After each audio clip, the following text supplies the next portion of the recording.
सगळ्यांना जय शिवराय।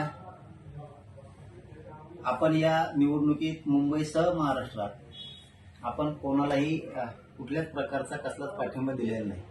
काही जणांनी काही बांधवांनी कुठं कुठं पाठिंबा दिलेला असेल किंवा त्यांचा तो वैयक्तिक काही जणांनी निर्णय घेतलेला असेल, त्यांना तो अधिकार आहे, त्यांचा अधिकार आपण हिसकून नाही घेऊ शकत। परंतु मी स्वतः कोणालाही कुठला पक्ष नाही, महाविकास आघाडी नाही किंवा महायुती नाही, आपण कोणालाही पाठिंबा कसल्याच प्रकारचा दिलेला नाही।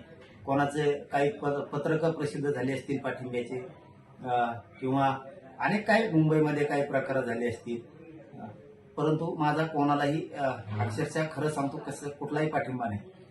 पूर्वीचे कधीचे काळीचे तरी कुठले व्हिडिओ काढलेत आणि त्या माध्यमातून कुठंतरी ते व्हायरल केले जातात, अशी काहीतरी एक माहिती मिळाली। म्हणून एक माझी सगळ्यांना नम्रपणे विनंती की आमचा कोणालाही कसलाही पाठिंबा नाही। कोणाचं काही पत्रक कोणी काढलं असून पाठिंब्याचं, त्या पत्रकाबद्दल सुद्धा ते त्यांचा वैयक्तिक अधिकार आहे, तो त्यांचा वैयक्तिक निर्णय आहे।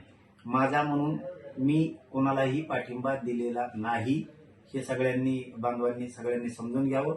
ना महायुती ना महाविकास आघाडी, ते मुंबई असेल, मुंबई सुद्धा महायुतीलाही नाही आणि महाविकास आघाडीला पण नाही, आणि उर्वरित महाराष्ट्रात सुद्धा ना महायुतीला आहे ना महाविकास आघाडीला आहे। कोणालाही माझा कसलाही पाठिंबा नाही, याची सगळ्यांनी नोंद घ्यावी। चळवळीत असणाऱ्या पोरांना मात्र सगळ्यांनी लक्ष ठेवलं पाहिजे, आणि मराठा समाजाला विरोध करणारे, मराठा समाजाच्या आरक्षणाला विरोध करणारे ते जर कुठं कुणी उभे असतील तर त्यांना मात्र मराठा समाजाने कधीही सहकार्य करू नये। शेवटी ते मराठ्यांच्या लेकरांच्या मुळावर उठणारे लोक असतात, हे मराठा समाजाने समजून घ्यावं। पुन्हा पुन्हा एकदा तेच सांगतो की पूर्वीच्या कधीच्या क्लिप बाहेर काढून ते आता व्हायरल करून पाठिंबा असं जर कोणी म्हणत असेल तर ते चुकीचं आहे। मी मुंबईसह महाराष्ट्रात कुठंही ना महायुतीला ना महाविकास आघाडीला कुठेही मी पाठिंबा दिलेला नाही।